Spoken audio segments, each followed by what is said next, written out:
Hi everybody, it's Yvonne and David from the Scottish Ghost Company. Hi. Hi, this is week number 3 now of our wee stories.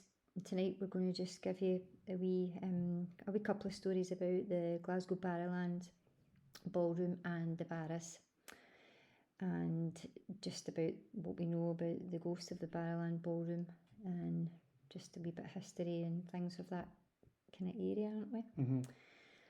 So, first of all, I'm going to speak to you about the actual Barras market itself. Now, for those of you that are not Glaswegian or Scottish, the word Barra comes originally from a barrow, which was used way back in the day for lots of things really. Just like a big wheelbarrow, really. That is, it's massive, just a massive big kind of wheelbarrow that you could put things in and transport about. And the story we're going to tell you is about what they were used for in the Barras. So the first story I'm going to tell you about is a wee lady called Maggie McIver. Now, Maggie was known as the Barras Queen, although she did open the Barrowland Ballroom, which I'll tell you about in a wee minute. About 12 years old, she was from Ayrshire, this wee lady, and she got a wee taste of business looking after a family friend's fruit barrow in Parkhead. She then went on to open a wee fruit shop in Glasgow, and there she met her husband and at the local fruit market.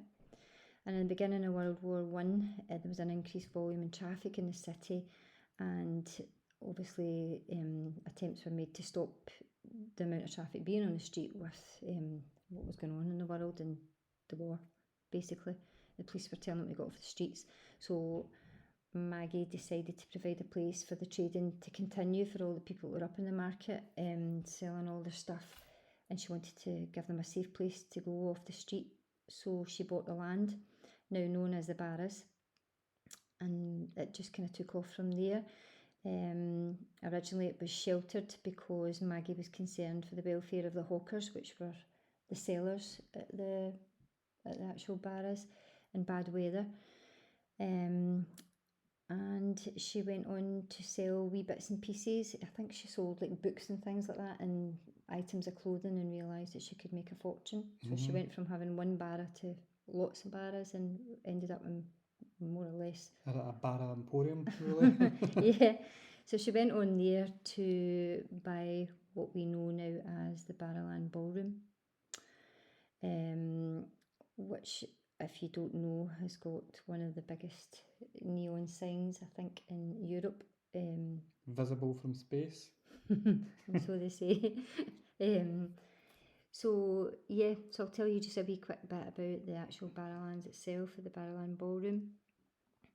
It opened on Christmas Eve 1934, and at that point it was just at the start of the dance craze in the 1930s, and that allowed... Just see them all doing the Charleston. And having come from humble beginnings, Maggie was actually a multi-millionaire by the time she died in 1958.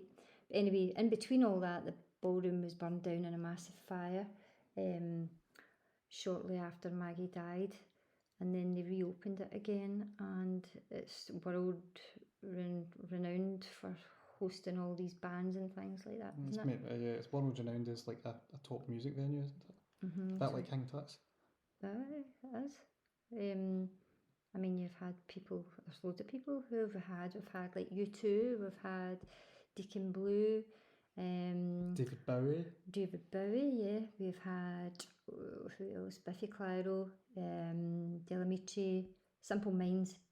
Now, there is a picture that I think we're going to put on of Simple Minds in the queue. That was 1984. The queue to get into Simple Minds was right around the corner. And loads and loads. There's too many to go into. So, yeah, there's quite a lot of kind of famous people come out of there. The Smiths, I remember that. And Bob Dylan. Oasis too. Oasis too. So yeah, but when the Barrowlands burnt down, again you'll see on the photos that we've put up, prior to it burning down, above the neon sign is a man pushing a barrow. The only thing to survive the fire was the wheel. And if you go into the Barrowlands, you'll see the wheel in the barrows. You'll see it in the Barrowlands. It's on the ceiling. It's a kind of lighting. It's got a kind of light They've fitting turned now. it into a light fitting. But there is a wee photo of it. It's actually quite cool. So yeah, that's a wee bit about very, very quick bit about the Barras and the Barrowland Ballroom. Excuse me. Now, the wee ghost stories that we know about, I don't know if coronavirus. That's what the cough sounded like. It's no Rona. That's no Rona, it's just a wee cough. What we know about for the ghosts is not very much actually. We know that there's been a previous It has ghost been company investigated before, yeah, and I don't know how they picked up on this, but they picked up on a man called James with a scar, but unknown to them. At that point, there was actually a previous employer called James. or employee that called James, and he did have a scar on his face. Was he not the head doorman? Something like that, yeah. But we also heard a story that he worked in the boiler, where the boilers are kept, yeah, the boiler room. The other little story about ghosts is that there's been voices heard, there's been shivers, people getting touched, and just kind of uneasy feelings. And the watchman's dogs, the security guards' dogs, just will not go in to the main ballroom, will they not? No, I think there's two lots of watchmen. I think I've had Alsatians in the past, and none of them will set foot, the dogs won't go into the main ballroom. And the other story we know about is the fire door story, where apparently there are 4 sets of fire doors with shutters behind them, and it was caught on CCTV, them all all opening at one time together.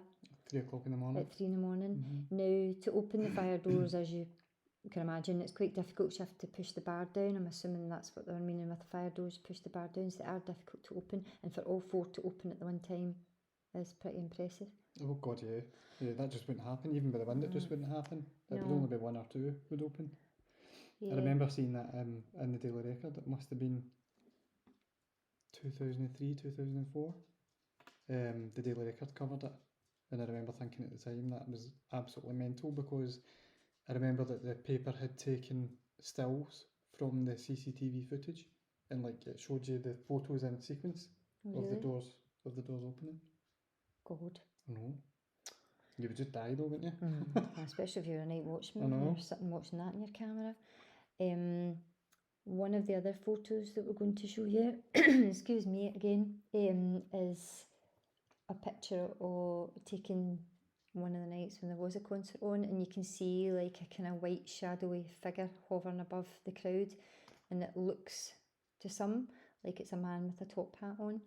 And a few of the bands have reported feeling uneasy in certain parts of the ballroom. I don't know which parts, but different areas. I think there's the bar area, there's been a couple of reports of people feeling a bit uneasy.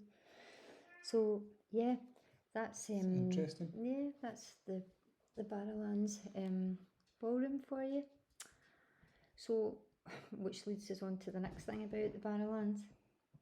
Which is probably as famous. Just ignore the cat. The Barrowlands is probably as famous for its notorious serial killer as it is for its musicians and its musical use. So Bible John, who was a serial killer between 1968 and 1969, probably a lot longer, as he was never caught, and there are a number of murders throughout Scotland that have a similar MO.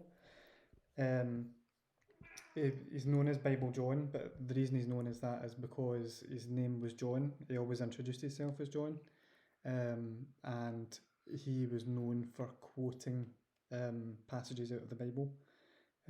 So the media quickly caught on and called him Bible John. He's responsible for the murders of 3 women that we know of: Patricia Docker, Jemima MacDonald, and Helen Puttock. It's a very, very interesting case. It's still very recent. In recent history, as a lot of people know someone who knows someone that has been involved with it, or who was a witness, or who thought they knew who he was, or who danced with him, or something like that. The thing with him, the thing that I can't get my head around is that he was such a distinguished character that even after his photo fit was released by the police, he still continued to go to the Barrowlands Ballroom to select his victims. And the thing about his appearance is it was very, very overdressed.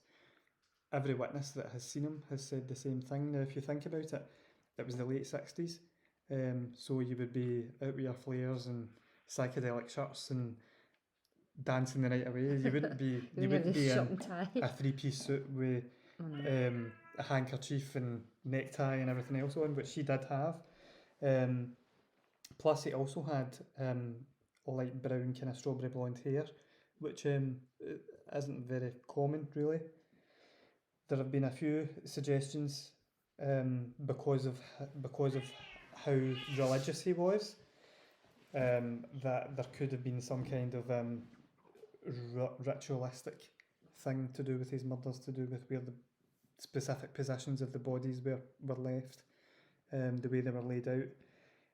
Another interesting fact is, and I know it's what's a fact of life, it's not very pleasant, but every single of the 3 girls that were found were all menstruating at that time, which I just find fascinating. That how did was he know it? that? It just couldn't have been coincidence. Sorry, maybe 2, but not 3. But they were all found to be menstruating at that point. It's horrible, absolutely horrible. Absolutely they were all brutal. like strangled, raped. Well, not all of them, but one in particular was strangled, raped, and beaten to death. And I'm sure 2 of them were found by either a sister or a husband. one of them was found by her sister in a derelict building, which is really, really, really sad. It's horrible. So yeah, that's there's loads more about Bible John and who, what the media think or who they think Bible John is or was, but we won't go into that because we don't actually have time. This is just wee quick stories. Plus, we don't want sued either. No, we don't. So we're not saying anything else. So that's a really, really quick wee bit about the Barras, the ballroom, and Bible John, really, and the ghosts. And Maggie McIver. And the cat that's squealing in the background here. I apologise. Just wanting in the action here. So she deserves her own show, doesn't she? I know, so she does. But anyway, so yeah, next week, we're not sure where we'll be next week. Next stop. Well, the next stop. You'll ding ding, you'll find out. And well, thanks for listening. And again, we hope you all stay nice and safe. And we'll speak to you again next week. Okay, so Goodbye. See you later. Bye.